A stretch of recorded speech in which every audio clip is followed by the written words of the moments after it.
कुशाग्र सिन्हा का आपको नमस्कार। तो आज हम करने वाले हैं अपना क्लास 9 फिजिक्स का पार्ट 2, जिसमें हम मैकेनिक्स शुरू करने जा रहे हैं ऑफिशियली। पहला वाला इंट्रोडक्शन वीडियो था, वो तुमने देख लिया होगा। तो बिना किसी देरी के शुरुआत करते हैं। उससे पहले का होमवर्क डिस्कशन कर लिया जाए। एक सवाल दिया था मैंने तुम्हें, क्या था देखना। ये अर्थ थी,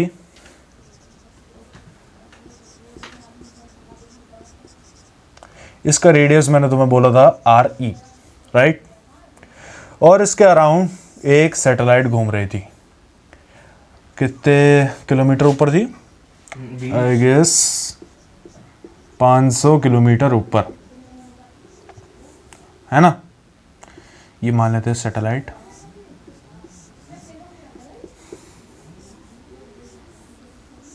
ये सैटेलाइट घूम रही है हमारी। And we said the orbital period of the satellite is, we can say the orbital period equals to कितना था? 24 hours. Let's say 24 hours. 24 hours. That means our satellite revolves around the sun. Our satellite revolves around the earth in the period of 24 hours. That means that it makes one revolution every 24 hours around the earth. Then what we have to calculate, we have to find the average speed, or you can say the average velocity of the satellite. Average velocity.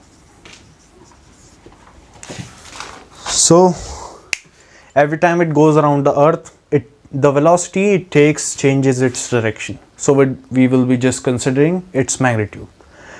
जो भी इसकी velocity होगी वो direction change कर रही होगी। जैसे यहाँ पे जा रही है, ये अर्थ है, ऐसे जा रही तो तुम्हारी तरफ डायरेक्शन होगी, ऐसे जा रही हो तो इधर की तरफ डायरेक्शन होगी। कौन सा साइड है? Right side. इधर आ रही तो पीछे की तरफ होगी। ऐसे ही ये बार बार चेंज कर रही होगी, तो इसके डायरेक्शन को हम अकाउंट में नहीं लेंगे। बाकी ये वो बन जाता है सर्कुलर मोशन। इसकी हम वो भी डिफाइन करते हैं फिर, क्या? एंगुलर फ्रीक्वेंसी, एंगुलर वेलोसिटी वगैरह। लेकिन अभी हम बात करेंगे एवरेज वेलोसिटी की। तो एवरेज वेलोसिटी निकालने के लिए मुझे क्या फॉर्मूला पता है? Is equals to displacement upon time. Time it is provided that it takes 24 hours and we have to calculate the displacement. So what would be the displacement in one orbit?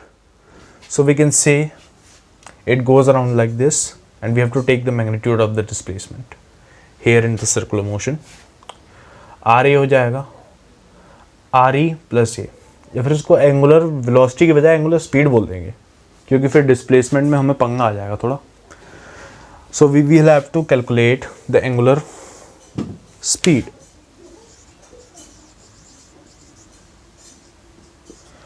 वरना फिर अगर हम velocity लेंगे तो फिर हमें circular motion में जाना पड़ेगा, वो तुमने अभी पढ़ा नहीं है। एंगुलर स्पीड निकालनी है तो सबसे पहले डिस्टेंस लेंगे पूरा। डिस्टेंस डिस्प्लेसमेंट इफेक्टिव कितना आएगा? एक वो पता होगा तो तुम्हें, सरकमफ्रेंस। सरकमफ्रेंस का वो कितना होता है फॉर्मूला? 2 pi are. आर क्या लेंगे इसमें? अर्थ का जो रेडियस होगा, अर्थ का रेडियस 6400। इधर ही तुम मात खा जाओगे, क्योंकि रेडियस क्या लेंगे हम? रेडियस बोल देता हूँ मैं, total is equals to RE plus of 500 kilometre, क्योंकि ये हाइट पे उड़ रही है ना। अब जितना ये डिस्टेंस कवर करेगी वो एक सर्कल बना रही होगी। RT क्या है? RT मतलब टोटल रेडियस कितना होगा। ये एक सर्कुलर ऑर्बिट में घूम रही होगी, और सर्कल जब बनाएगी तो फिर ये कुछ, जैसे ये सर्कल है पूरा, इसका कुछ वो होगा सर्कमफ्रेंस, उतना ही हो जाएगा हमारा टोटल डिस्टेंस, है ना। होता है ना total distance upon total time taken. Total time taken हमें दिया कितना? 24 आवर्स। टोटल डिस्टेंस कितना हो जाएगा? 2 पाई आर। आर कौन सा लेंगे? आर लेंगे टोटल, जितना भी आर टोटल बैठेगा, क्योंकि ये ऊपर उड़ रही है थोड़ा सरफेस से, ठीक। तो RE मैंने क्या बताया था? 6400 अप्रॉक्सीमेट कर लो, प्लस 500, और ये कितना हो जाएगा किलोमीटर में, यूनिट में, डिवाइडेड बाय 24। बताओ कितना आएगा? 64/500, ये हो जाएगा 6900/24। इसे काट लो, किससे कट रहा है? 9 6 15 8 2 3, so it would be 2 point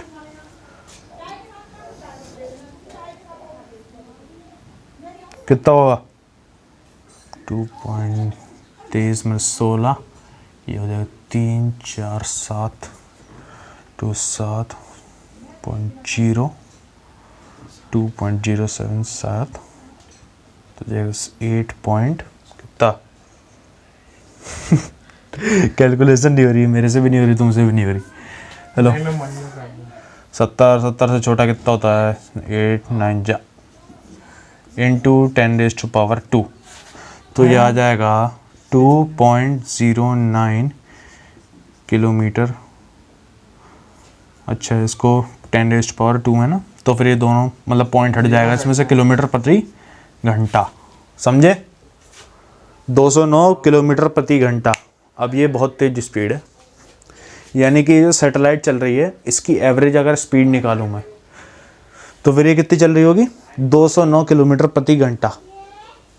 वैसे वो तो मैंने ज़्यादा ही मतलब टाइम पीरियड मान लिया इसका, जो कि होगी, ये क्या कहलाती है? जियो स्टेशनरी सैटेलाइट, याद कर लो इसे। क्या कहलाती है ये? इसमें बस कैचिंग पॉइंट तुम्हारा यही था कि रेडियस को तुम्हें क्या लेना है, ठीक है, और ज़्यादा कुछ खास काम नहीं था इसमें। ये जो सैटेलाइट हो जाएगी ये क्या कहलाती है? जियो स्टेशनरी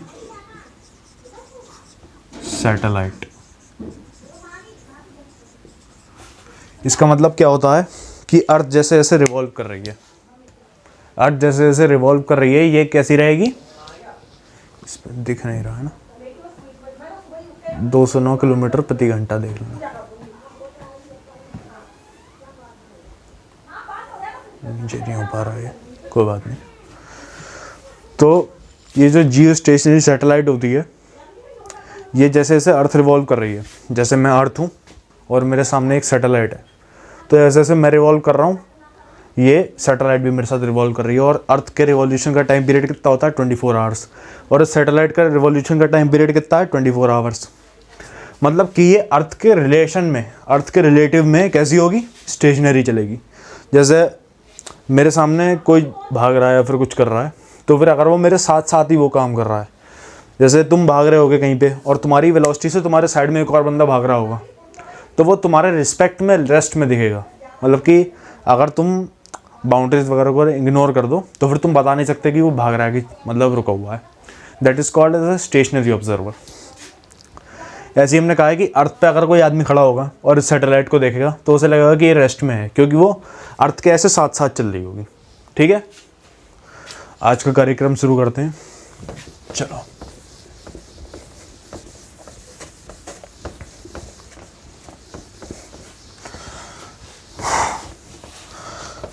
पहले का थोड़ा सा रिकैप करा देता हूँ। क्या क्या पढ़ा था हमने पहले देखा था क्या? इसे लिख दो समरी। दिख रहा है ना सबको? बता देना अगर छोटा दिख रहा हो तो, वैसे आज बड़ा लिख रहा हूँ। समरी में क्या क्या था हमारे पास? हमने देखा था क्या? स्पीड जो होती है उसे मैं रिप्रेजेंट कर देता हूँ एस से। आगे एस में कहीं और भी यूज़ कर लूँगा, इसलिए कंफ्यूज मत करना उसे, या फिर किसी और से रिप्रेजेंट कर देते हैं इसे। बोल दो कुछ भी बोल दो, के बोल दो। के is equals to distance upon time. इसकी यूनिट कितनी होती है? मीटर पर सेकंड। क्या कोई डायरेक्शन होती है? डायरेक्शन होती है क्या? नहीं होती। ठीक, फिर आता है हमारे पास क्या? डिस्प्लेसमेंट। डिस्प्लेसमेंट को हम किससे रिप्रेजेंट करते हैं? एस वेक्टर, डी वेक्टर, जो भी मानना चाहो। जनरली क्या लिखते हैं? D vector. वेक्टर मैंने बताया था क्या होती हैं? Vector are the quantities which have magnitude as well as a direction. ठीक है, यानी इसके बाद डायरेक्शन होगी। ऐसे लिख दो डायरेक्शन होगी, ठीक। फिर क्या आता है हमारे पास, क्या पढ़ा था हमने, फिर पढ़ा था वेलोसिटी।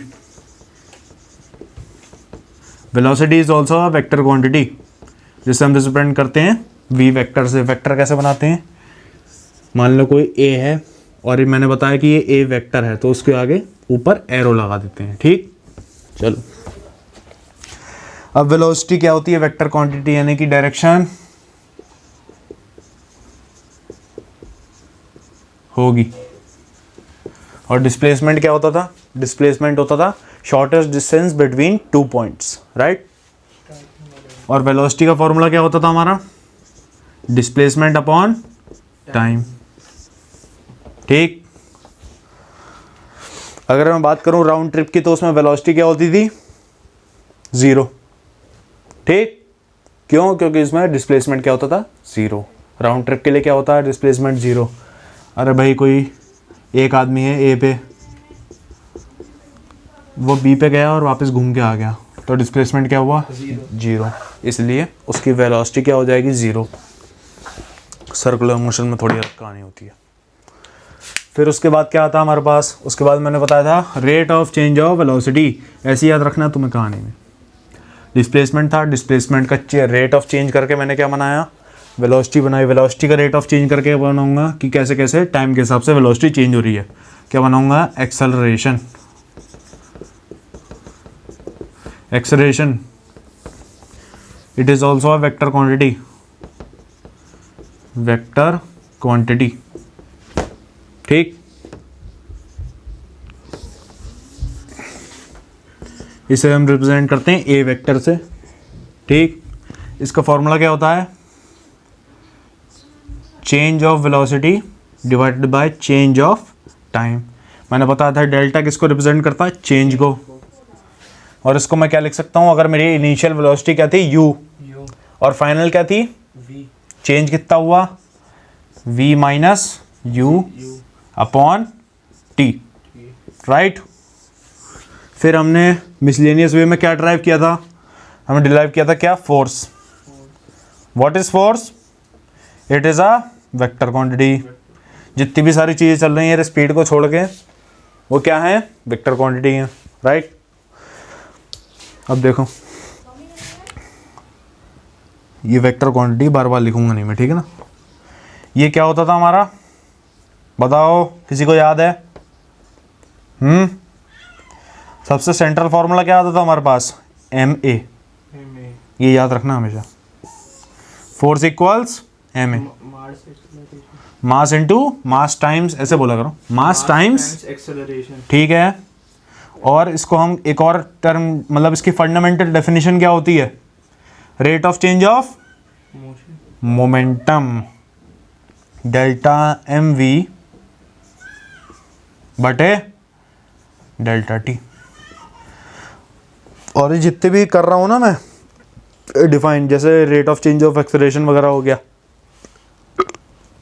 ये किसके लिए वैलिड है, these are valid for a well enough time period. मतलब कि अगर तुम्हारे पास थोड़ा अच्छा खासा टाइम पीरियड है, जैसे 2 सेकंड 3 सेकंड 4 सेकंड, अब ये इंस्टेंटेनियस नहीं है। इंस्टेंटेनियस मतलब समझते हो, बहुत कम टाइम के लिए। जैसे मैं ऐसा गया तो मेरी यहाँ पे बिल्कुल इस पॉइंट पे छोटे से टाइम के लिए वेलोसिटी क्या होगी, वो मैं इससे नहीं निकाल सकता। उसके लिए मुझे डिफरेंशियल मेथड यूज़ करना पड़ता है, जो कि तुम्हारे सिलेबस में अभी नहीं है, लेकिन हम आगे जाके पढ़ेंगे उसको। और इसको ही मोमेंटम को मैं किससे रिप्रेजेंट करता था, पी वेक्टर से अपॉन टाइम, ठीक है, पी बाई टी। और अगर मुझसे इससे कोई पूछे, डेल्टा पी होगा ना, अगर यहाँ पे मुझसे कोई पूछे कि मेरा फाइनल वो इनिशियल मोमेंटम था 0, है ना, it is given that P initial is equals to 0, find P final क्या होगा if the applied force is 4 newton. बताओ, पता है किसी को? उसके लिए मुझे टाइम भी स्पेसिफाई करना पड़ेगा ना। तो मान लो कि जो मेरा 4 न्यूटन फोर्स लग रहा है, न्यूटन मैंने बताया था क्या किसकी यूनिट होती है, न्यूटन इज द वो फोर्स की यूनिट ऑफ फोर्स, अभी बताता हूँ। टाइम मैंने मान लो कि 10 सेकंड के लिए लग रहा है ये फोर्स, तो उसने कितना मोमेंटम चेंज किया होगा, इसमें डाल दो। Force is what, nothing but P final minus P initial. कलम चलाते रहो, मुझसे पहले जवाब आना चाहिए तुम्हारा, क्रॉस मल्टीप्लाई वगैरह आती होगी तुम्हें। ठीक है, फोर्स कितना दे रखा है, एफ वेक्टर, इसका मैग्नीट्यूड कंसिडर कर रहे हैं। ठीक, तो पी इनिशियल है हमारा 0, पी फाइनल कितना है निकालना है, टाइम कितना लगा है 10 सेकंड, फोर्स कितना है 4 न्यूटन गिवन है। ठीक, इसकी क्रॉस मल्टीप्लाई कर दो उधर, फाइनल मोमेंटम आ जाएगा। कितनी हो गई 40। इसकी वो क्या हो जाएगी यूनिट, ध्यान से देखो। वेलोसिटी की क्या होती है, देखो ये होता है ना mv होता है वो मोमेंटम, याद है कि नहीं, mv होता है, और इसको हम क्या बोलते हैं मोमेंट ऑफ मास, ना moment of mass sorry momentum. ठीक, मास टाइम्स वेलोसिटी डिफाइन होता है ऐसे। और अगर हमारे पास ये मास टाइम्स वेलोसिटी है तो मैं क्या कह दूंगा, इसकी यूनिट क्या हो जाएगी kg मीटर पर सेकंड, ये इसकी यूनिट हो जाएगी। समझ में नहीं आया, मास की क्या होती है kg, वेलोसिटी की क्या हो जाएगी मीटर पर सेकंड। ठीक है, चलो तो क्या हो जाएगा kg मीटर पर सेकंड, यही इसकी हो जाएगी, हाँ या ना। Yes sir. क्यों होगी, उसके लिए तुम्हें न्यूटन की यूनिट डिफाइन करनी पड़ेगी। वैसे तो मैं डायरेक्ट लिख सकता हूँ क्योंकि ये भी मोमेंटम ही है ना, जो आएगा वही मोमेंटम ही आएगा, तो क्या हो जाएगा kg मीटर पर सेकंड। ओके, तो न्यूटन बता रहा हूँ अभी, हाँ इसको मिटा देता हूँ मैं। ये समझ गए ना सब कैसे लाया मैं, मुझे कोई यूनिट दे रखी थी, ये सवाल सॉल्व करने की टेक्निक बता रहा हूँ तुम्हें, ठीक है ना। अगर ये उसमें नहीं होते, टाइम होता मान लो कि मिली सेकेंड वगैरह में होता या फिर घंटों में होता, तो मैं उसको किस में कन्वर्ट करता, पहले मैं उसको कन्वर्ट करता सेकंड में कैसे करता इंटू 60 करके। और अगर मुझे डेज वगैरह में गिवन होता तो डेज में कितने आवर होते हैं 24 में कितने घंटे होते हैं 24 में कितने, मतलब 24 तो घंटे ही होते हैं। एक घंटे में कितने वो होते हैं मिनट 60, तो 24 इंटू 60 तो आ जाता हमारा सेकंड में। ठीक है, हर एक चीज बिल्कुल रुक रुक के नहीं बताऊंगा, अपने आप से भी दिमाग लगाना थोड़ा। फिर आता हमारे पास न्यूटन को सब जानते हो, यस सर। कौन था, ग्रेविटी जिसने डिस्कवर की थी। बहुत सही, और इतना ही पता तुम्हें गवार हो। Newton was a scientist who was well into mathematics, और टेक्निकली बहुत साउंड था वो। इसका मतलब जानते हो, ही वॉज अ मैथमेटिशियन। जितने भी ग्रेट फिजिसिस्ट वगैरह होते हैं वो ज़्यादातर मैथमेटिशियंस होते हैं, है ना। तो इसने बहुत सारे कंट्रीब्यूशंस वगैरह दिए थे सोसाइटी को, जैसे इसने मैकेनिक्स डेवलप की थी फर्दर, अपने न्यूटन्स लॉज ऑफ मोशन दिए थे जो कि मैं तुम्हें अभी पढ़ाऊंगा। और इसने क्या किया था, इसने पाई की वैल्यू निकाली थी बाय बायनोमियल मेथड, जो कि पहले के लोग इतना कारगर तरीके से नहीं कर पाए थे। फिर इसने ऑप्टिक्स वगैरह भी डेवलप की थी, जितनी भी ऑप्टिक्स वगैरह की चीज़ें होती हैं। और इसने लाइट की कॉर्पस्कुलर थ्योरी वगैरह भी दी थी, बहुत सारी चीज़ें की थी। He didn't only discover gravity. ठीक है, इसके बारे में पढ़ने जा रहे हैं। तो इसने अपने में बता देता हूँ तुम्हें, यह आता है इसके सेकंड लॉ ऑफ मोशन से, जो कि हमने ड्राइव किया था ना। मैं तुम्हें बता था कि तुमने न्यूटन का सेकंड लॉ फ्लो में ड्राइव कर दिया। ठीक, तो अब ये सेकंड लॉ ऑफ मोशन क्या कहता है, force is nothing but rate of change of momentum. ठीक, अब फोर्स की यूनिट क्या हो जाएगी, इसकी क्या होती है मीटर केजी पर second divided by second. Time की क्या हो जाएगी सेकंड, या फिर इसको ऐसे भी समझ सकते हो, क्या आया था हमारे पास और फॉर्मूला एम ए। एक्सेलरेशन की यूनिट क्या बताई थी मैंने, बोलो, याद नहीं कुछ भी केजी। एक्सेलरेशन की क्या थी, मीटर पर सेकंड स्क्वायर। इसको एस नीचे ले जाओगे, इसका स्क्वायर हो जाएगा। और इसी मीटर केजी पर सेकंड स्क्वायर को हम क्या बोलते हैं, न्यूटन। इसको एन से डिनोट किया जाता है। ठीक, तुम्हारी नॉलेज के लिए बता दूं, ये क्या होती है इसकी एसआई यूनिट। फोर्स को हम हमेशा किस में नापते हैं, न्यूटन में। और एक इससे जुड़ी बहुत ही important observation, what is the difference between mass and weight? What is the technical difference between what you call as mass and what you call as weight? अगर तुमसे कोई पूछेगा कि तुम्हारा मास कितना है तो तुम क्या बताओगे? जैसे मेरा है 100 किलो मेरा है 100 किलो मास, तो क्या ये मास हुआ? कोई तुमसे कहता है कि तुम्हारा वजन कितना है, तुम कहोगे क्या? 100 क्या? किलो, टन, क्या कुंटल, कितना होगा? तो सबसे पहले यूनिट इंपॉर्टेंट होती है। यूनिट क्या बताओगे तुम? केजी में। अब केजी में वो तुम बता के रहे हो, तुम एक्चुअली में अपना वेट बता रहे हो। Weight we call as force. जो वेट होता है, देखो मैं बताता हूँ, weight is nothing but force. ठीक, तो मतलब कि वेट की यूनिट भी क्या हो जानी चाहिए? न्यूटन। लेकिन हम जनरली उसे बताते नहीं हैं ऐसे। मुझे कहना चाहिए कि मेरा वेट कितना है? 100 न्यूटन, लेकिन मैं जनरली बताता क्या हूँ उसे? 100 किलो। तो 100 है क्या चीज़? वो 100 is the force gravity is exerting on me depending on my mass. देखो, अगर मैं कह दूं कि मेरा वेट कितना है? 100 न्यूटन, और मेरा मास मुझे निकालना है जो कि असली मास होता है। क्योंकि क्या है, देखो मेरे अंदर एटम्स वगैरह होंगे, जितने भी मॉलिक्यूल्स वगैरह होते हैं, उनका कुछ वेट होगा, मतलब कि मास होगा उनका कुछ, और जब वो मास इंडिविजुअली मिलके बना रहे हैं मेरे अंदर, वो कहलाएगा मेरा एक्चुअल मास। ये जो है ये कहलाता है मेरा ग्रेविटेशनल मास, यानी कि जो ग्रेविटी की वजह से मुझे फील हो रहा है। अगर तुम उस पर खड़े हो गए सुई पे, वो जो होता है वेइंग मशीन, वेइंग मशीन में तुम्हारा मास जो बताता है वो बताता है तुम्हारा ग्रेविटेशनल मास। वो तुम्हारा असली मास नहीं होता, असली मास तुम्हारा ग्रेविटेशनल मास से कम होता है। क्यों? क्योंकि हमारा जो वेट होता है वो होता है mg। अब एक्सलेरेशन ड्यू टू ग्रेविटी मुझे बताना पड़ेगा तुम्हें क्या होता है। ए जो होता है हमारा, ये क्या होता है? एक्सलेरेशन। ऐसे ही जब हम अर्थ पे होते हैं तो फिर ग्रेविटी क्या लगा रही होती है हम पे? ग्रेविटेशनल फोर्स लगा रही होती है, और उसी ग्रेविटेशनल फोर्स की वजह से क्या आता है हमारे पास? एक एक्सेलरेशन आता है। समझे? मैंने क्या डिफाइन किया था? F equals m times acceleration, m times a। ठीक है, और ये a क्या बताता है मुझे? कि force equals to my actual mass into the acceleration.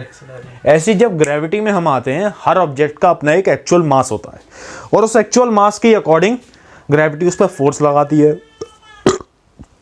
इसलिए क्या होता है, जितना ज़्यादा तुम्हारा एक्चुअल मास होगा, जैसे मेरा जितना मास होगा, हो सकता है किसी और आदमी जो मुझसे बहुत पतला दिखता है उसका इतना मास ना हो। एक्चुअल मास की बात कर रहा हूँ मैं। When I say mass and weight, these are two different things. ठीक, सो जो जिसका बड़ा मास होगा उस पर ग्रेविटी ज़्यादा फोर्स लगाएगी, इसलिए उसका वेइंग मशीन पे क्या आता है? ज़्यादा मास आता है, ऑब्वियस सी बात है। और जैसे मेरा ज़्यादा है तो मेरा ज़्यादा आएगा किसी पतले दुबले आदमी से, क्योंकि मेरा एक्चुअल मास कम है। ऐसे ही मैं डिफाइन क्या करता हूँ, जो हम पे ग्रेविटी फोर्स लगा रही है, जिस एक्सेलरेशन से वो फोर्स लगा रही है, उसको मैं कहता हूँ g। तो मेरा एक्चुअल फोर्स हो जाएगा equal to actual mass, actual weight जो हो जाएगा मेरा 100 newton is equal to m times of g। अब एक बहुत इंपॉर्टेंट बात नोट करो, हम हमेशा जब भी वेट लिखते हैं, वेट ऑफ एनी बॉडी, पूरी फिजिक्स में वैलिड है, weight of any body equals to m times of g। Where, लिखो सुनो मत, where m is the actual mass of the body and g is the acceleration due to gravity. Experimentally determined the value of g, acceleration due to gravity, is 10 metre पर second. क्या होगी इसकी unit बताओ? g की unit क्या होगी? g की unit क्या होगी? यूनिट क्या होती है? मैंने तुम्हें बताया था ना,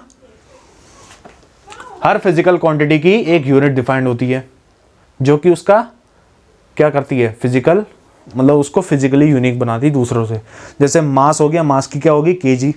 मास की केजी हो गई, it is different from metre from length. समझे? यानी कि हर फिजिकल क्वांटिटी की अपनी अपनी यूनिट होती है। ऐसी जी की यूनिट क्या हो जाएगी? G is nothing but acceleration which is due to gravity. तो इसमें क्या होगा? एक्सेलरेशन तो भाई कोई सा भी हो, किसी की वजह से भी हो, है तो एक्सेलरेशन ही, तो इसकी यूनिट क्या हो जाएगी? मीटर पर सेकंड स्क्वायर। और एक और नोट करने वाली बात यह है कि जी 1 मिनट दिख रहा है क्या तुम्हें? ये नीचे वाला पार्ट नहीं दिख रहा शायद। ये लिखा ना मैंने 100 is equals to mg, note कर लेना इसे, 100 newton is equals to mg। और मेरे को क्या पता है, g इज इक्वल्स टू, ये मैं तुम्हें बता रहा हूँ, बाद में प्रूफ करेंगे इसे। g इज इक्वल्स टू 10 और इसकी यूनिट क्या हो जाएगी, मीटर पर सेकेंड। लेकिन ये हमारी अप्रोक्सीमेटेड वैल्यू है, ये असली वैल्यू नहीं होती है। असली वैल्यू क्या होती है, किसी को पता है? कमेंट सेक्शन में लिख दो, 9.8 मीटर पर सेकेंड स्क्वायर। समझे? लोग इसे 10 लिखते हैं। 10 लिखते हैं, दैट मेक्स कैलकुलेशन ईजी, बस इसलिए लिखा जाता है, वैसे असली ये होती है। समझे? एनसीईआरटी में लिखा हुआ है। चुप। This is the actual value of g which we measure experimentally and calculation wise. This is 9.8 meter per second square, but as you can see we have to do many calculations in physics as right here. I have to find my, रुक जाओ मैं ये मिटा देता हूँ ना।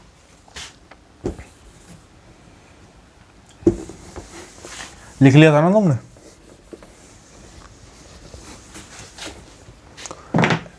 सो मुझे दिया हुआ है 100 newton is equals to m times of g and I have to find my actual mass. So m into 10 मैंने क्या बताया, 10 क्यों लिखा अब इधर? अब देखो मैं उससे सॉल्व करता हूँ, रुक जाओ।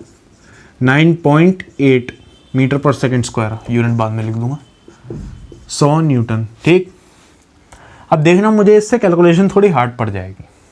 कायदे में तो यही होनी चाहिए, लेकिन भाई तुम्हारे को कैलकुलेटर मिलेगा भी नहीं, और वैसे ही मेरी कैलकुलेशन इतनी गंदी है। तो अगर तुम्हें कैलकुलेटर नहीं मिलेगा तो फिर सिंप्लीफाइड वर्जन में तुम्हें क्या दे दिया जाता है, जी की वैल्यू 10, जिससे कि तुम कैलकुलेशन आसान हो जाए, इसलिए मैं 10 लिख दिया। अब कैलकुलेशन ईजी हो गई, देखो ना। तो माय एक्चुअल मास इज क्या, केजी, कितना, 10 kg। समझ में आया?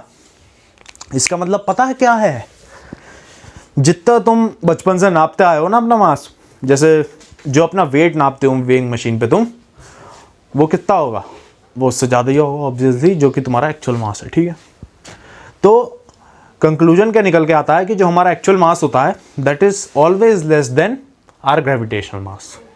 Gravitational mass is nothing but the force exerted by the gravity on a mass. ठीक, और वो इससे डिनोट किया जाता है, ये याद रखना। किससे? mg से, पूरी फिजिक्स में वैलिड है।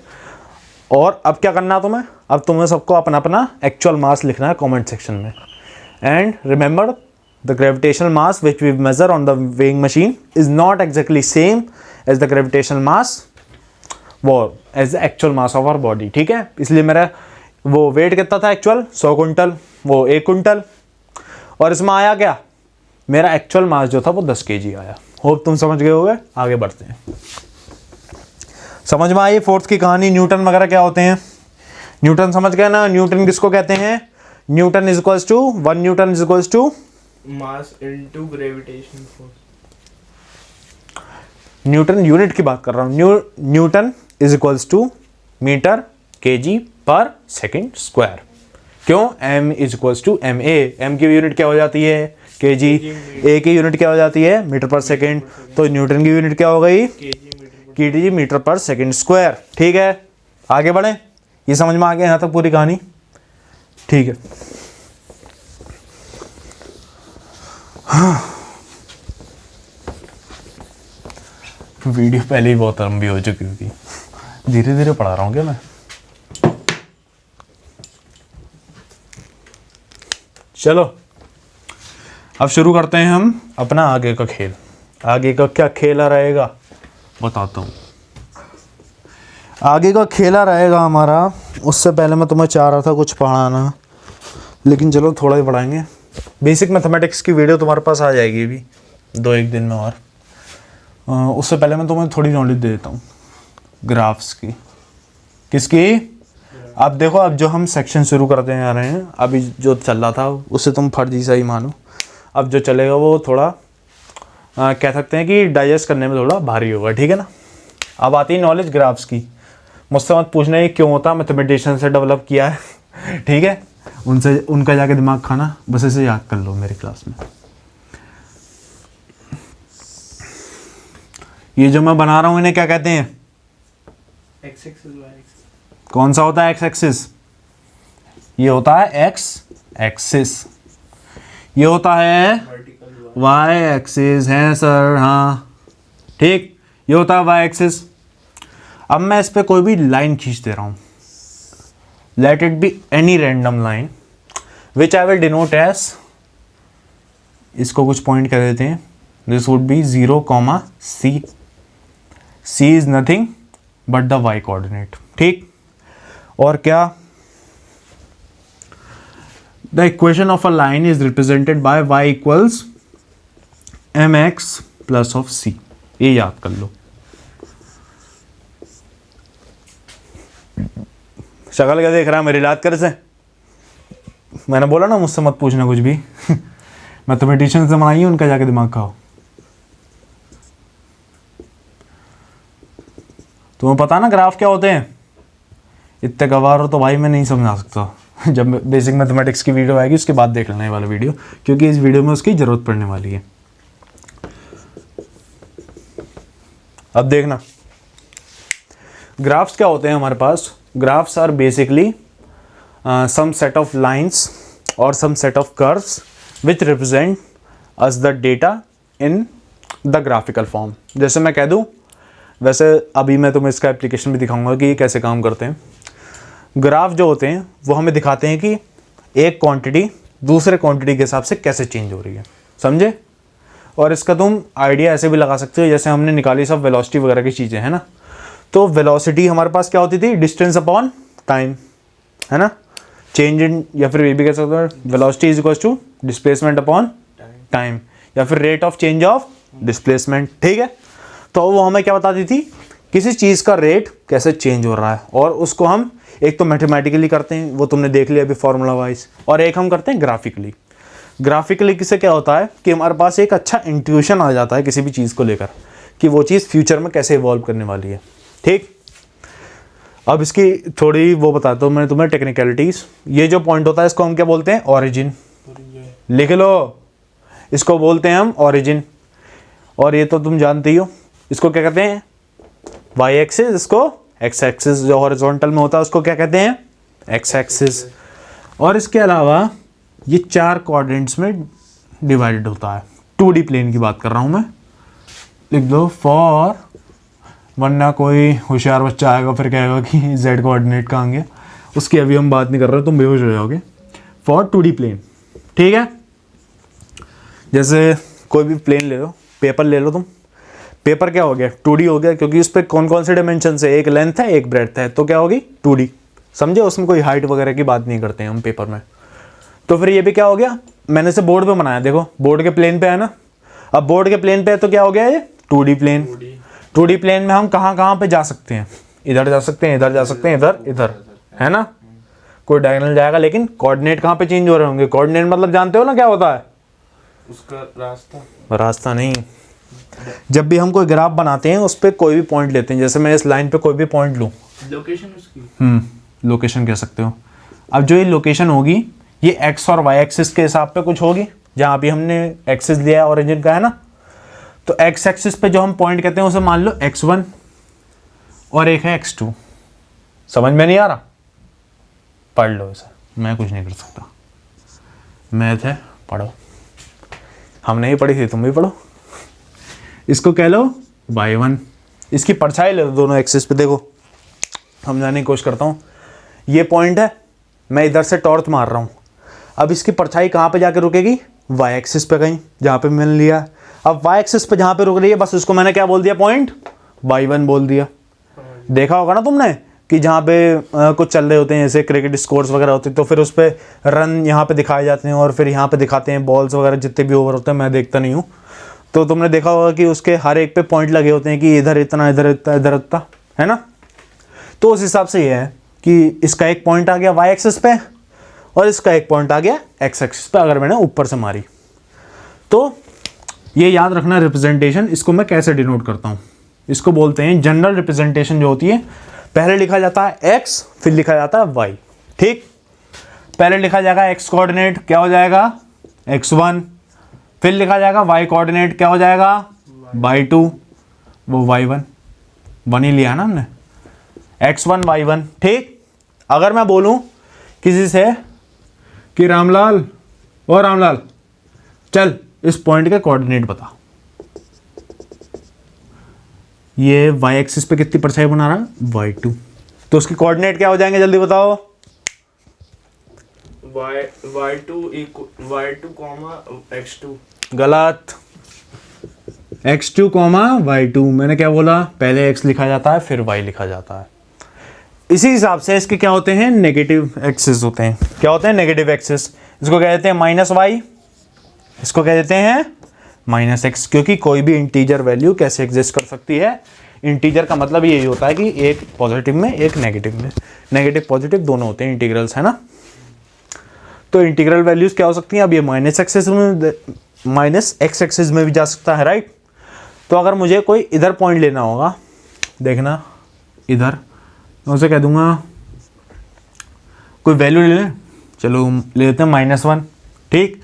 और मैंने इसके ऊपर जस्ट ले लिया एक पॉइंट, उसको कह दो ए पॉइंट, वो y एक्सिस पर बना रहा है कितना, 1, ऐसे सपोज कर लो। तो उसके कोऑर्डिनेट क्या हो जाएंगे, एक, हेलो हेलो हेलो, एक दुविधा की वजह से सारी वीडियो ही कट गई थी। तो कंटिन्यू करते हैं, कोऑर्डिनेट पे कटी थी ना, कि कोऑर्डिनेट कैसे लिखे जाते हैं किसी भी पॉइंट के, याद रखने ना, फिलहाल मैंने बहुत अच्छे, लेकिन कोई बात नहीं। किसी भी कोऑर्डिनेट, एक कोई भी पॉइंट सपोज कर लो, इसमें उसके कोऑर्डिनेट होते हैं x, y, पहले x लिखा जाता है फिर y लिखा जाता है। जैसे कि दो बंदे मान लो, शक्तिमान और वेदांग, उन्होंने दोनों ने अलग अलग कोऑर्डिनेट लिखे। शक्तिमान ने लिखा क्या, a का कोऑर्डिनेट,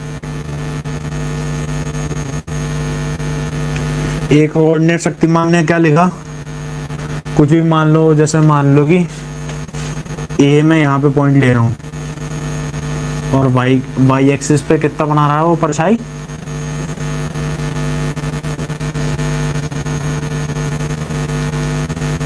y एक्सिस पे वो परछाई बना रहा है कितना, a पॉइंट ये रहा, y एक्सिस पे परछाई बना रहा है 1, ठीक, 1 यूनिट की।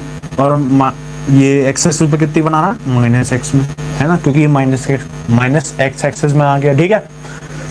फिर मैंने दोनों से कोऑर्डिनेट पूछे, इसके वेदांग से भी और इससे भी, शक्तिमान से भी। शक्तिमान ने क्या रिपोर्ट किया, 1, -1, ठीक। वेदांग ने क्या रिपोर्ट किया, -1, 1। तो अब ये एक ही कोऑर्डिनेट के रीडिंग दोनों की सही है, लेकिन अब ये एक ही कोऑर्डिनेट के दो आंसर आ रहे हैं।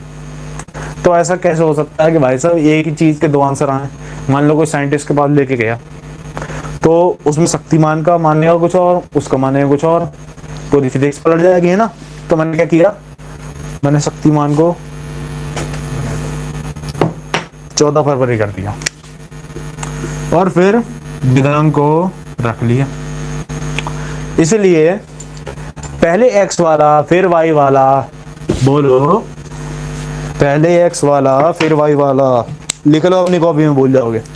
जब भी लिखते हैं तो पहले क्या आता है, x वाला, फिर क्या आता है, y वाला, हम किससे पढ़े हैं, p वाला, ठीक। x वाला y वाला लॉजिक के लिए याद रख सकते हो, क्या अल्फाबेटिकल ऑर्डर में लिखना है, x आता है कि y पहले, x आता है तो x पहले लिखेंगे, और इसी में z एक्सिस जोड़ दे तो z सबसे बाद में आता है, तो x, y और z अभी के लिए यही याद रखो, ओके।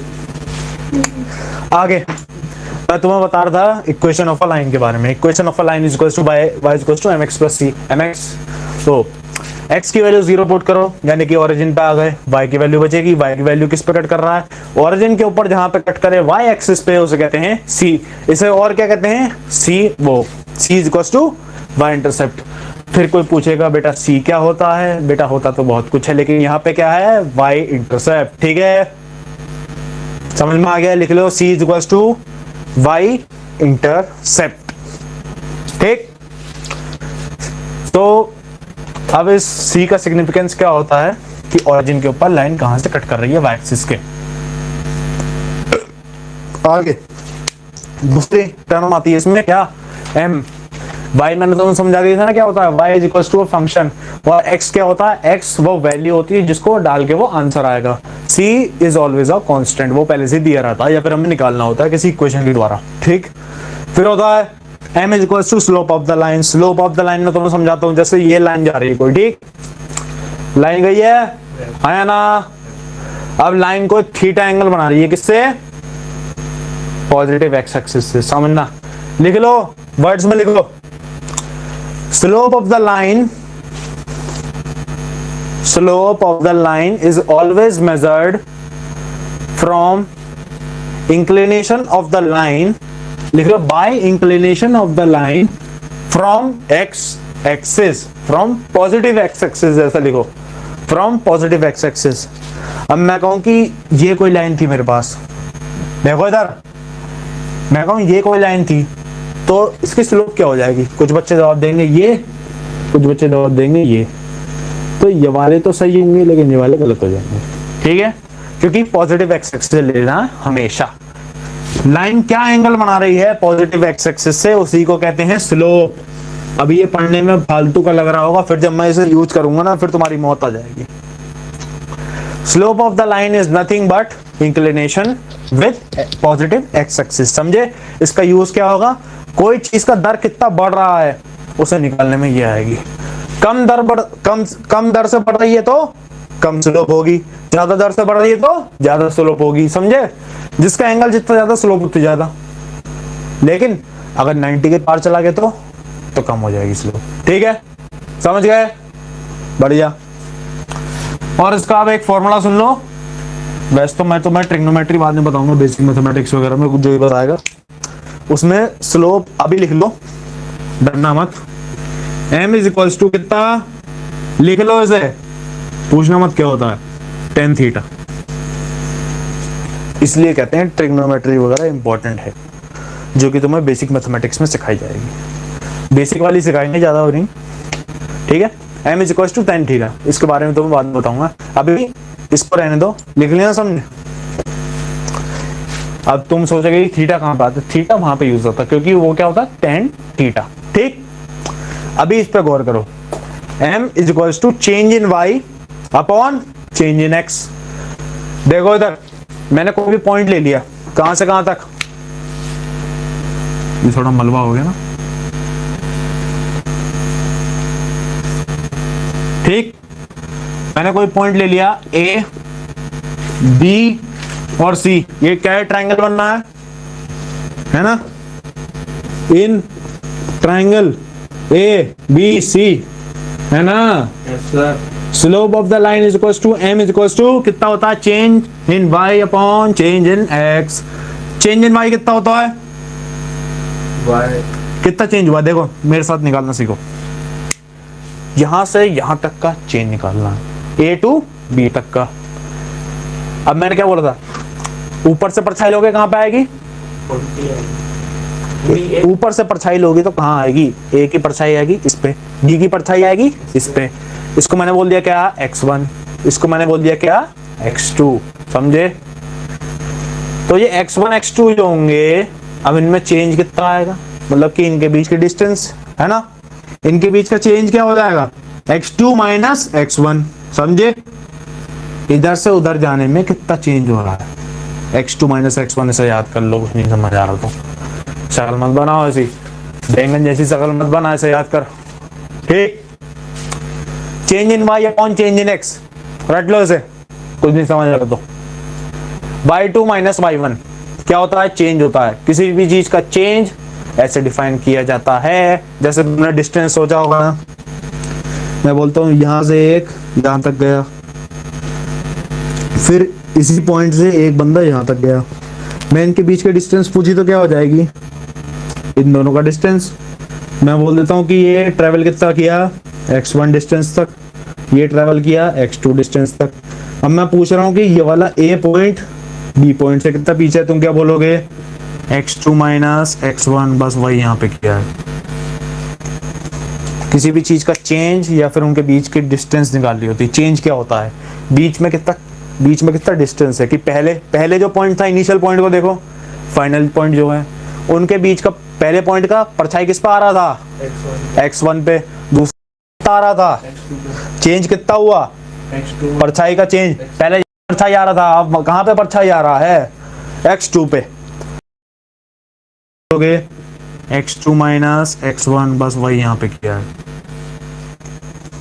किसी भी चीज का चेंज या फिर उनके बीच की डिस्टेंस निकाल ली होती है। चेंज क्या होता है, बीच में कितना डिस्टेंस है, कि पहले जो पॉइंट था, इनिशियल पॉइंट को देखो, फाइनल पॉइंट जो है, उनके बीच का पहले पॉइंट का परछाई किस पे आ रहा था, x1 पे, दूसरा आ रहा था, चेंज कितना हुआ, परछाई का चेंज, पहले परछाई आ रहा था, अब कहाँ पे परछाई आ रहा है, x2 पे, उन दोनों का चेंज क्या आएगा, x2 माइनस x1। ठीक, ऐसे ही y में कर देंगे। समझ गए?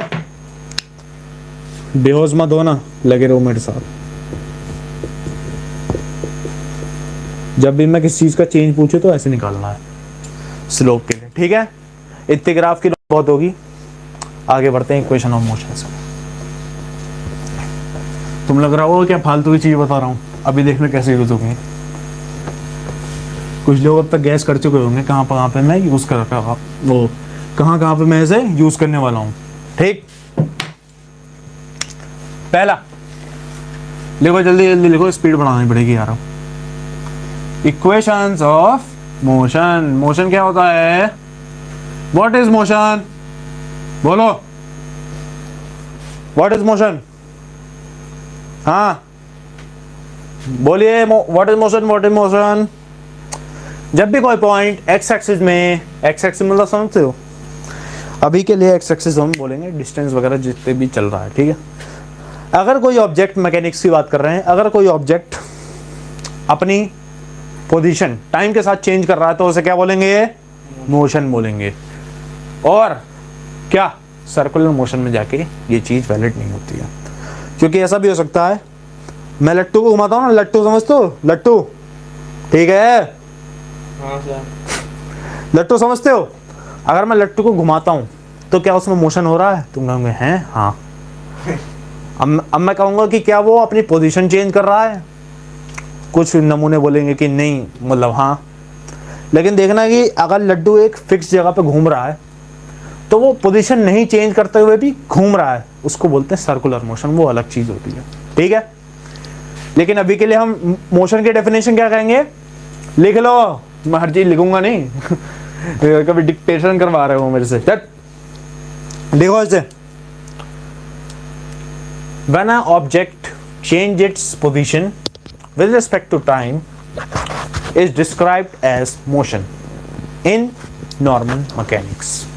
ठीक, अब मोशन को हम कई इक्वेशंस के द्वारा डिस्क्राइब करते हैं, और हमारे पास वेरिएबल्स क्या होते हैं, वेरिएबल समझते हो, अननोन चीजें। मैंने तुम्हें क्या पढ़ाया था अभी, याद करो, distance, acceleration, velocity, force, momentum, ठीक, ये वेरिएबल्स होते हैं मैकेनिक्स में, इससे ज़्यादा कुछ नहीं मिलेगा तुम्हें। अब ये जितने वेरिएबल्स होते हैं इनको अलग अलग तरीके से निकालने के लिए हम कुछ इक्वेशंस का, कुछ सेट ऑफ इक्वेशन का इस्तेमाल करते हैं, जिनको हम बोलते हैं इक्वेशंस ऑफ मोशन। सवाल बनते हैं इस चीज़ पे, क्या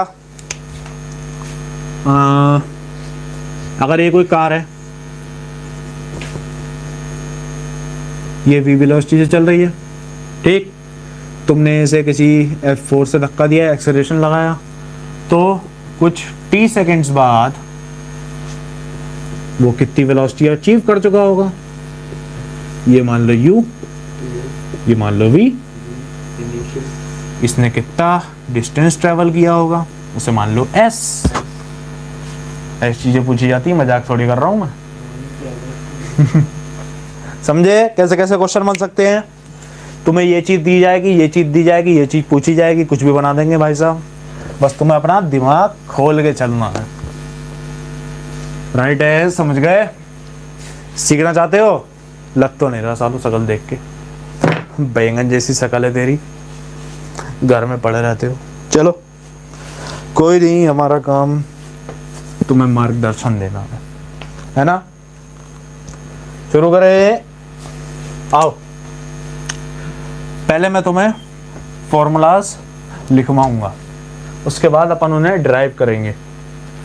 पहली इक्वेशन ऑफ मोशन आती है हमारी क्या, v इक्वल्स या फिर छोड़ो, डायरेक्ट फॉर्मूला भी नहीं जा रहे हम। अपन कैसे पढ़ रहे थे? मिसलेनियस में। मिसलेनियस वे में। फर्स्ट इक्वेशन ऑफ मोशन हम कैसे डिराइव करेंगे, ये तुम्हें थोड़ी बहुत याद रखनी पड़ेंगी, ठीक है ना। जहां पे भी याद करने वाला स्टेप आएगा मैं उधर सीपी लिख दूंगा। तुम्हें पता है क्या, acceleration is equal to v minus u, initial v minus u by T. हाँ है ना, किसी को डाउट है इसमें? हो तो डूब के मर जाओ। v इज इक्वल्स टू, इसे क्रॉस मल्टीप्लाई कर दो a t, राइट, और इधर u माइनस में था उधर भेज दो प्लस u। j का देख लो, मैं समझ। इसको रीअरेंज कर दो, u plus A T, V is equal to U plus A T. यह क्या आ गई हमारी इक्वेशन नंबर 1।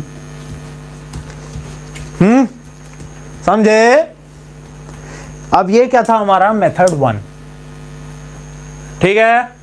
इक्वेशन को डिराइव करने का भाई ये एग्जाम में पूछी जाएगी, और इसमें सारी टर्म्स तुम्हें याद रखनी है। क्या क्या? Velocity is a vector, u is also a vector but time is not a vector, acceleration is a vector। समझे? अब तुम्हें मैं इसकी टैक्टिक्स बता देता हूँ क्वेश्चन सॉल्व करने की क्या क्या हो सकती है। v देगा, रेस्ट बोलेगा ऑब्जेक्ट को इनिशियली, u 0 हो जाएगा। मुझे पता सब दिमाग से जा रहा होगा, लेकिन अभी क्वेश्चन वगैरह कुछ करेंगे तो सब घुस जाएगा दिमाग में। मैं सोच रहा हूँ कि आज तुम्हें सब इक्वेशन ऑफ मोशन बता दूं, और अगली क्लास में अपन लोग बढ़िया बढ़िया सवाल करेंगे, ठीक है। छाट के लाऊंगा मैं, चिंता मत करो, ठीक है। v is equal to U plus A T, समझ में आ गया सबको कैसे होती है ये? दोबारा एक बार दिमाग को रिमाइंड कराओ। देखो जब भी तुम कोई फॉर्मूला वगैरह लिखते हो उसका प्रोसेस समझा करो कि वो कैसे कैसे आ रहा है, ठीक। इसका प्रोसेस समझो, क्या था? 2 लाइन का प्रोसेस था वैसे तो। ए क्या होता है? Rate of change of velocity with respect to time, ठीक है। हमें क्या निकालना था? v और a के बीच में रिलेशन, हमें फाइनल वेलोसिटी निकालनी थी। फाइनल वेलोसिटी कैसे निकालेंगे? v माइनस यू होता है एवरेज टाइम के लिए, v माइनस यू होता है is equal to A T, T को ऊपर भेज दिया था, फिर हमने क्या किया था? u को उधर भेज दिया था प्लस में, ठीक है। तो हमारे पास क्या इक्वेशन निकल के आई थी? v is equal to U plus A T. ऐसे याद करा करो जब भी तुम कोई फॉर्मूला वगैरह लिखते हो, उससे तुम कभी उसका डेरिवेशन नहीं भूलोगे। और उससे अच्छी चीज़ क्या होती है कि कुछ फार्मूलाज वगैरह ऐसे होते हैं जो कि डायरेक्ट एप्लीकेबल नहीं होते हैं हर एक जगह पर। जैसे मैं तुम्हें लिखवाऊंगा इक्वल डिस्टेंसेस देने इक्वल टाइम वगैरह वाला फार्मूला, तो those are not applicable everywhere. तो जब तुम ऐसे स्टेप बाय स्टेप वाइज वो करोगे ना अपने दिमाग में, क्या करेंगे? मेमोराइजिंग, कि अच्छा ये किया था, ये किया था, ये किया था, लॉजिकल वे में, ये नहीं कि रट रहे हैं, अच्छा ये किया था, ये किया था, ये किया था, नहीं। मैंने क्या बताया था शुरू में भी, हर जो एक स्टेप तुम लिखोगे उसका रीज़न तुम्हें पता होना चाहिए, ठीक है, कि वो कैसे आया, कहाँ से निकल के आया। तो फिर तुम किसी भी क्वेश्चन में फंसोगे नहीं। हो सकता है किसी क्वेश्चन में घुमा दे कि भाई साहब ये दे दे, क्या वेरिएबल दे दे, ये कहेगा कि एक्सेलरेशन इज वेरिएबल, लेकिन इधर क्या होता है? Acceleration is constant. पता थी कि ये बात नहीं तुम्हें नहीं पता थी तो जान लो ना, एक्सेलरेशन कांस्टेंट ही तो होगा। मैंने तुम्हें कभी बताया था कि वेरिएबल एक्सेलरेशन होता है? नहीं, मैंने कहा था कि वो कांस्टेंट एक्सेलरेशन होता है, तभी वो rate of change of velocity हमारे पास कांस्टेंट आता है। वरना फिर वेरिएबल एक्सेलरेशन होगा तो फिर हर टाइम के साथ एक्सेलरेशन बढ़ता जाएगा और वो किसी टाइम का फंक्शन होगा, जो कि हमें वैसे निकालना पड़ेगा डिफरेंशियल कैलकुलस वगैरह से, वो तुम्हारे पास अभी नहीं है, ठीक है। समझ में आ गया? माथा पकड़ के मत बैठो, इधर ध्यान दो, सिखा देंगे सब कुछ। ये था मेथड नंबर 1, जिसे हम क्या कहते हैं? Variable method. फिर अपने पास क्या आता है? ग्राफिकल मेथड, जिसमें मेरे सिखाए हुए प्यारे प्यारे ग्राफ्स तुम्हें काम आएंगे। लिखो ग्राफिकल मेथड। ग्राफिकल मेथड बनाओ। अब मुझे बताओ मैंने क्या कहा था? थोड़ा वेट करो, अभी दिखाऊंगा। ये है डिस्प्लेसमेंट, ये है टाइम, और मेरे पास कुछ दे रखा है ये। अब बताओ मुझे, what does slope of this line represents मी?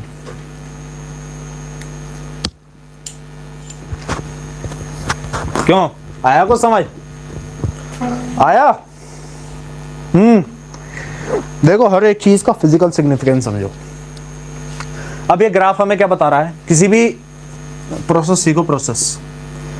मुझे एक ग्राफ दिया गया, कुछ नहीं देखना क्या है, एक पॉइंट पकड़ लो उस पर, क्या ए पॉइंट पकड़ लिया, डैश डैश कर दो, परछाई ले लो। परछाई कैसे लेते हैं दिखा दिया मैंने तुम्हें। अब ये डी है, इसे मान लो D1, ये टी है, इसे मान लो T1। ठीक ठीक है, चलो एक पॉइंट ले लो B, इधर कर लो, परछाई ले लो, इसे मान लो T2, इसे मान लो T2। ठीक है, अब ये लाइन मुझे क्या बताएगी? जैसे जैसे हम इस पे आगे बढ़ रहे हैं, टाइम के एक्सिस पे भी और डिस्प्लेसमेंट के एक्सिस पे भी। ये पता है ना डिस्प्लेसमेंट होता है, जनरल टर्म सीखी है मैंने। ये टाइम है, टाइम इधर आगे बढ़ रहा है इस डायरेक्शन में, और ये डिस्प्लेसमेंट है। एक्सिस को यूज करना सीखो। एक्सिस क्या होता है? उस पर हम कोई भी वेरिएबल रख सकते हैं, उसके फिजिकल सिग्निफिकेंस में हमें दूसरे एक्सिस पर कोई वेरिएबल मिलता है, और उसकी स्लोप हमें क्या बताती है कि वो चेंज कैसे हो रहा है। अभी देखो ये होता है D1 से D2 हुआ, ऐसे लिखो।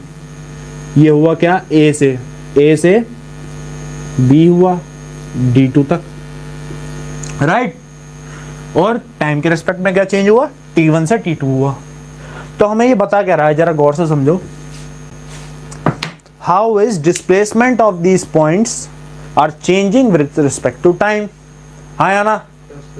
क्या डिस्टेंस टाइम के साथ चेंज हो रहा है। कैसे पता? क्योंकि ये स्लोप आगे बढ़ रही है ना? इसे स्लोप कहने क्या डालो। स्लोप ऑफ द लाइन आगे बढ़ रही है, तो मैं कह सकता हूं कि यहाँ पे कोई भी पॉइंट लोगे उसकी वेलोसिटी अलग होगी, और यहाँ पे कोई भी पॉइंट लोगे उसकी वेलोसिटी अलग होगी, क्योंकि स्लोप हमें क्या बता रही है? कोई भी चीज टाइम के साथ कैसे बढ़ रही है, उसकी डिस्प्लेसमेंट। टाइम के साथ डिस्प्लेसमेंट कैसे बढ़ रही है? छोटे टाइम पे, जीरो टाइम पे क्या था? Zero displacement. थोड़ा आगे बढ़े कितना हुआ? इतना डिस्प्लेसमेंट, D1 डिस्प्लेसमेंट। T2 पे क्या हो गया? D2 displacement. मतलब कि ये हमें बता रहा है कि कोई ऑब्जेक्ट है, अब वो टाइम के साथ चल रहा है, T1 टाइम तक। तो वो, मैं तुम्हें एग्जांपल देता हूं, सुनो। T1 की जगह लिख लो 2, इसकी जगह लिख लो 4, ऑफ कोर्स सेकंड में। D1 की जगह कितना लिख लो? 1 मीटर, इसकी जगह कितना लिख लो? 2 मीटर, 4 मीटर। अब मुझे क्या बता रहा है कि ये कोई ऑब्जेक्ट है, मान लो ये कोई एक्स ऑब्जेक्ट है, ठीक। अब ये एक्स ऑब्जेक्ट ऐसे चल रहा है किसी वेलोसिटी से। अब ये वेलोसिटी मुझे क्या कह रही है? क्या कह रही है? एक मिनट रुकना। 2 और 2, एक होना चाहिए, 2 आएगा था। मैं कह रहा था, तो तुक्के मार रहा था। मैं तुक्के क्यों मारता हूँ? अब देखना, इधर मैं कर देता हूँ टाइम का डिवीजन।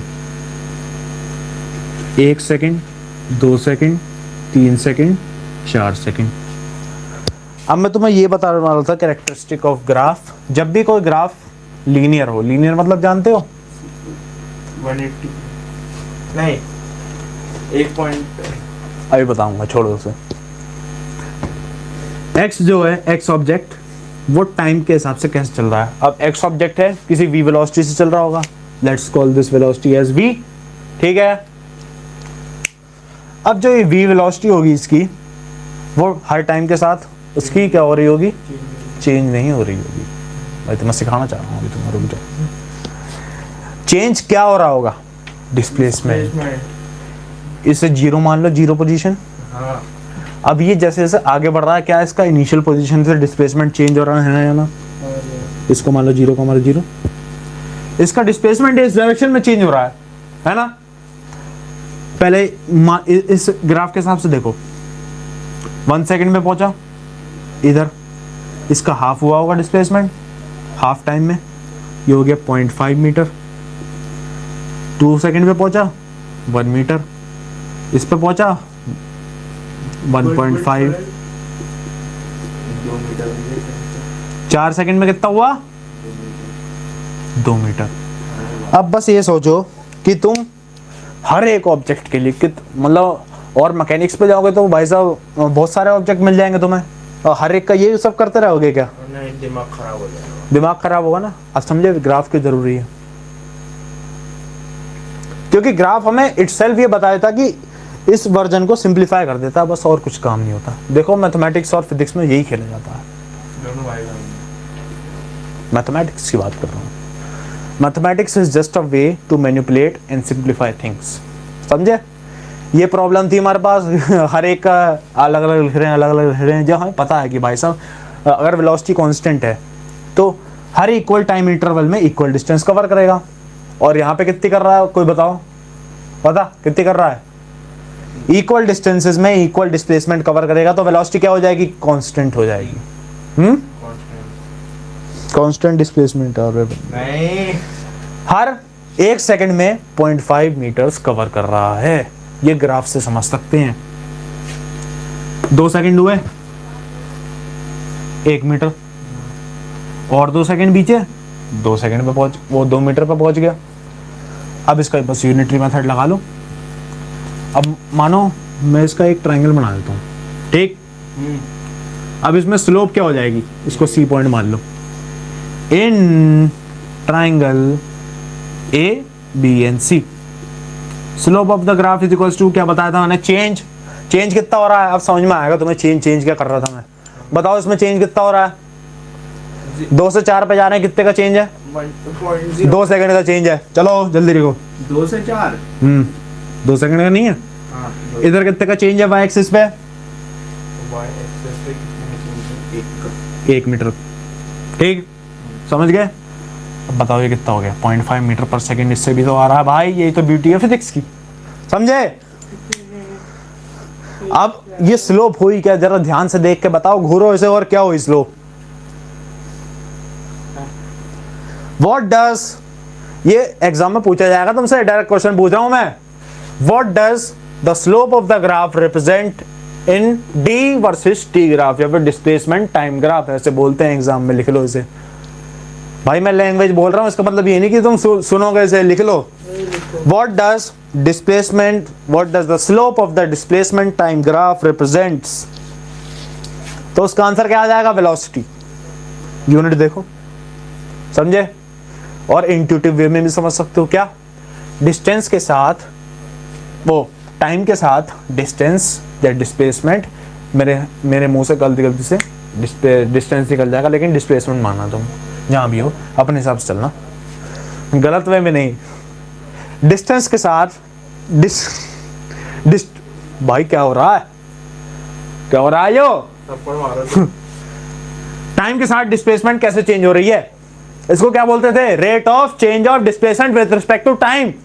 समझे? तो ये क्या आ गई? Velocity 0.5 metres per second. अब ये कांस्टेंट क्यों होगी? ये तुम्हें सोचना है। हाँ बताओ। ये तुम बताओ क्यों होगी? जरा ध्यान से देखो, क्या इसका स्लोप चेंज हो रहा है? ग्राफ का स्लोप मैंने क्या बताया था? थीटा से इंक्लिनेशन ऑफ क्या लाइन फ्रॉम एक्स एक्सिस, क्या वो चेंज हो रहा है? नहीं हो रहा। क्यों? क्योंकि एक ही उससे बढ़ रही है दर से, और देख सकते हो थीटा चेंज हो रहा है। यहाँ पे थीटा, यहाँ पे थीटा, यहाँ पे थीटा, और आगे जाओगे थीटा चल रहा है, यानी वेलोसिटी कांस्टेंट हो गई भाई, है ना? हाँ। यानी कि अगर तुम्हें लीनियर ग्राफ मिल जाएगा कहीं भी, लिख लो इसे। whenever there is a linear graph given, there is no change of slope, and hence in displacement time graph there is no change of velocity in case of a linear line, या फिर graph कह सकते हैं, linear curve. Linear मतलब समझते हो ना? सीधा। देखो सीधा है ना, सीधा। अगर दिया होता तो उसकी बात करते हैं। दिया होता तो भाई साहब वेरिएबल हो जाती। एक्सेलरेशन तो नहीं लगता। चुप हो जाओ। मैं नहीं बोल दूंगा। डी और टी। अब मुझे बताओ, ये वाला जो ग्राफ था, इसमें एक्सेलरेशन क्या हो गया हमारे पहले वाले में? एक्सेलरेशन क्या हो जाएगा? 0। क्यों? क्योंकि वेलोसिटी से चेंज ही नहीं हो रही भाई। हर टाइम पे स्लोप भाई थीटा एंगल बना रही है, वेलोसिटी चेंज ही नहीं होगी, तो एक्सेलरेशन काहे का? टाइम के साथ वेलोसिटी चेंज ही नहीं हो रही है इसकी, हर सेकंड में 0.5 मीटर कवर कर रहा है, तो वेलोसिटी कहां से चेंज हो जाएगी, समझे? अब ऐसी मैं बोलता कि कुछ ऐसा ग्राफ होता तो हो रही है चेंज क्यों? क्योंकि टेढ़ी है। टेडी ये बहुत सही, ऐसे लिख के आना। बोला सर पूछेगा क्यों, ये ग्राफ में भाई बताओ वेलोसिटी चेंज हो रही है कि नहीं। अब तुमने मेरे से सीखा है तो लिख दोगे सर टेडी दिख रही है, टेडी हो रही, टेडी हो रही है, क्योंकि इसकी स्लोप कांस्टेंट नहीं है। इधर कुछ और है, इधर कुछ और है, देखो ना एक्स एक्सिस के साथ इसका एंगल बदल रहा है नहीं बदल रहा, इधर कुछ और है, इधर थीटा 2, इधर theta 3, theta 1, theta 2, theta 3, theta 1, theta 2, theta 3, theta 1, theta 2, theta 3, है ना? और इसकी स्लोप बढ़ रही है, बढ़ती जा रही है, बढ़ती जा रही है। तो मैंने तुम्हें क्या बताया था, बढ़ती जा रही है तो वेलोसिटी भी बढ़ती जा रही है। जा रही है।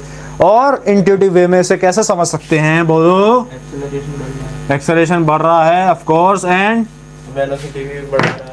वेलोसिटी बढ़ रही है, वो तो मैं तो बताया गवार। और ये देखो कम डिस्टेंस पे, कम टाइम पे कम डिस्प्लेसमेंट चला t1 से t1, और फिर उतने ही टाइम में ज्यादा डिस्टेंस चल गया। देखो ना, कम फिर ज्यादा, और कम टाइम में ज्यादा डिस्टेंस चल रहा है, मतलब कि वेलोसिटी चेंज है भाई। वेलोसिटी चेंज है। हाँ, कैसे चेंज है? पॉजिटिव में, समझे? और उतने ही टाइम में अगर मैं एक स्लॉट और ले लूं तो देखो कितना चल गया, बहुत ज्यादा आगे बढ़ गई। तो हो रहा नहीं हो रहा? जीरो, इनका चेंज देखो, जीरो इतना देखो कितनी ज्यादा जा रही है यार। कितना माइनस। तो मतलब कि अगर हमारे पास कभी भी नॉन लीनियर ग्राफ आएगा तो उसमें एक्सेलरेशन नॉट इक्वल टू 0 आएगा, और वेलोसिटी क्या आएगी? वेरिएबल। समझे क्या होता है वेरिएबल एक्सेलरेशन? क्या होता है? बहुत सही। चलो आगे बढ़े, समझ में आ गया था? नहीं आया तो रट लो, ठीक है। और कुछ कह नहीं सकता मैं तुम्हें, इतने अच्छे से भाई कोई टीचर नहीं समझाएगा तुम्हें। गजब बेचती है। आते हैं हम अपने किस पे, ग्राफिकल टॉपिक पे, back to the method. Sorry मैं इधर उधर निकल जाता हूँ थोड़ा, अपनी जगह पे रहो भाई साहब आधा घंटा हो गया से पढ़ाते हुए मुझे। दैट रिप्रेजेंट्स कि मेरे लेक्चर कितने लंबे जाएंगे। आगे बढ़े। और अभी मैं कुछ पढ़ा भी नहीं पाया हूँ, पहली इक्वेशन ऑफ मोशन चल रही है तुम्हारी। चलो फिर आगे बढ़ो। सोचो तुम्हारे कितने खराब हैं, और वो तुमने पढ़ाया भी नहीं है। चलो, ये तुम समझ गए ग्राफिकल मेथड क्या था। अपने दिमाग में रिपीट करो, वीडियो पॉज करो, अपने दिमाग में रिपीट करो कैसे कैसे हमने ड्राइव की थी, क्या थे वो ग्राफ्स, कब नॉन लीनियर होगी, कब लीनियर होगी, वेलोसिटी कांस्टेंट होगी, वेलोसिटी नॉन जीरो होगी, बताओ। सब कर लिए। चलो अब एक नया ग्राफ देखो।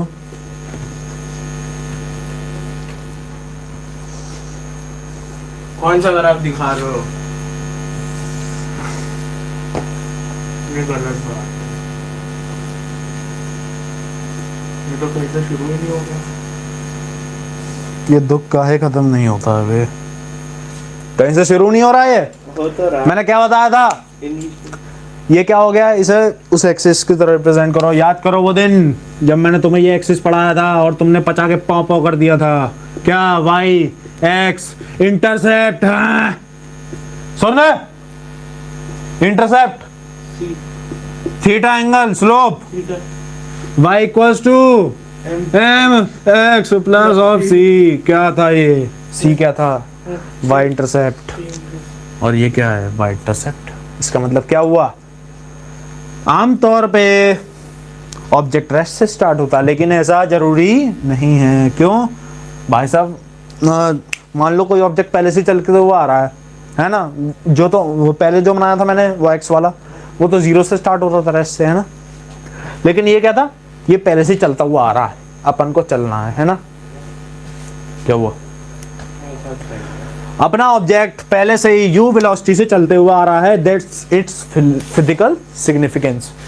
मैं ऐसे भी बना सकता था 0 से ऐसे, है ना, ऐसे करके, लेकिन अपना ऑब्जेक्ट इस बार पहले से ही मोशन में है, समझे? वो वाला भी दिखाऊंगा अभी तुम्हें कैसे आता है। अपना ऑब्जेक्ट पहले से ही मोशन में आ रहा है तो फिर उसकी वेलोसिटी पहले से ही कुछ होगी, है ना? और फिर अगर वेलोसिटी लीनियरली चेंज हो रही है, तो उसका स्लोप क्या होगा? और अगर तुमने और गौर किया हो या चाचा चौधरी से भी तेज तुम्हारा दिमाग चलता हो तो तुमने ये गौर किया होगा कि वो था डिस्प्लेसमेंट टाइम ग्राफ और ये क्या है? Velocity time graph. बोलो मरो। वो था डिस्प्लेसमेंट टाइम ग्राफ जो कि देता है rate of change of displacement with respect to time, जो कि क्या होती है? वेलोसिटी, जो कि उसकी होती है स्लोप। लेकिन ये क्या देता है? ये देता है वेलोसिटी टाइम ग्राफ जो कि क्या होती है? उसकी स्लोप। जो कि उसकी स्लोप क्या होती है वेलोसिटी टाइम ग्राफ की? जल्दी बताओ। Rate of change of velocity with respect to time क्या होता है? एक्सेलरेशन। जल्दी बोल दिया, समझ में नहीं आया। आएगा भी नहीं। उसके लिए दिमाग चाहिए होता है, मटर का दाना नहीं। अब देखो, एक पॉइंट सपोज कर लो, दूसरा पॉइंट सपोज कर लो। नेक्स्ट मान लेते हैं। इसकी वेलोसिटी कुछ और होगी, इसकी वेलोसिटी कुछ और होगी। इन दोनों का चेंज क्या आ जाएगा? 90 डिग्री। 90 डिग्री। थीटा क्या होता है? स्लोप होता है फॉर्म पॉजिटिव एक्स एक्सिस। ठीक है, इस बार एक्स एक्सिस में कौन है? टाइम है, हमेशा की तरह। ये आ रहा है कुछ टाइम पे, ये आ रहा है कुछ टाइम पे। टाइम इनिशियल था, ये फाइनल था। ठीक, ए से बी गए हैं तो क्या हो रहा है? वेलोसिटी चेंज हो रही है। वेलोसिटी यहाँ पे कुछ थी, यहाँ पे कुछ थी। Velocity v1 v2। ठीक, हाँ। टाइम t1 t2 T2 मामा। अब इनकी वेलोसिटी का मैं रेट पूछूंगा। m इज इक्वल टू क्या हो जाएगा? बताओ, बोलो मरो।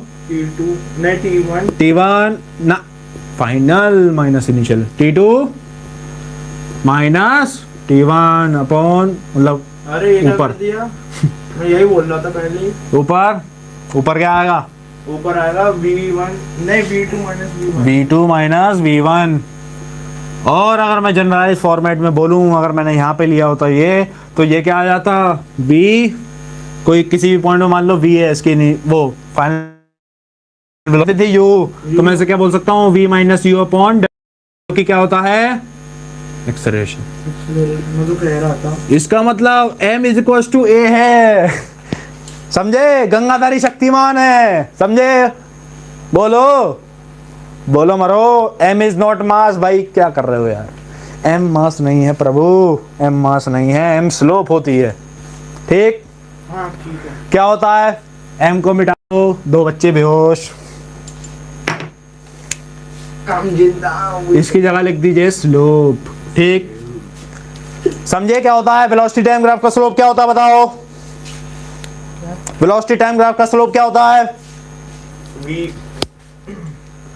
वेलोसिटी टाइम ग्राफ का स्लोप होता है acceleration, v minus U upon T. इसका मतलब क्या होता है? Rate of change of velocity with respect to time. हो नहीं रही है क्या? यहाँ की वेलोसिटी कुछ और, यहाँ की वेलोसिटी कुछ और, डेल्टा टी इसका टाइम लग रहा है, तो क्या हो जाएगा? v minus U upon T is equal to a। इससे रीअरेंज कर लो, v is equal to a t plus of u, अरे तुम्हें जिंदगी में करना v u plus a t, समझे? इसको चेंज क्यों करना होता है? Equation 1, equation 2। इसमें चेंज क्यों कर रहा है? क्या? उसका acceleration.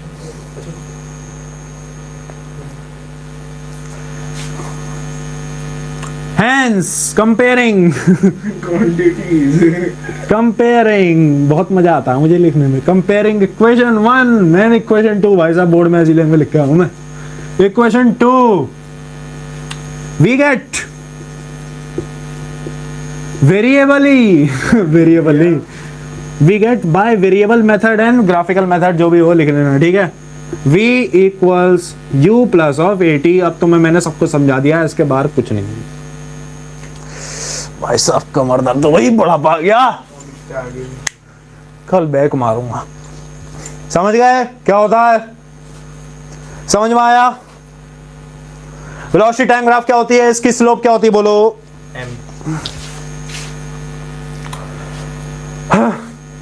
First equation of motion A is equal to V minus U by T, ये मैंने तुम्हें बताया था theoretically, rate of change of velocity upon time. फिर इसका हमने वेरिएबल सेपरेशन वगैरह कर दिया था, उसके बाद हमने ये निकाला था। फिर ग्राफिकल मेथड से मैंने तुम्हें फील दिलाकर ये बुलाया कि slope of V T graph is equal to acceleration, जो कि हम एम वगैरह से डिनोट करते हैं, जो कि होता है delta Y upon delta X, यानी कि इस पे जो चेंज हो रही है बट इस पे जो चेंज हो रही है V minus U by delta T, फिर उसके इक्वल ये हो जाता जो भी आ गया। ठीक, इससे तगड़ी तरीके से मैं नहीं समझा सकता।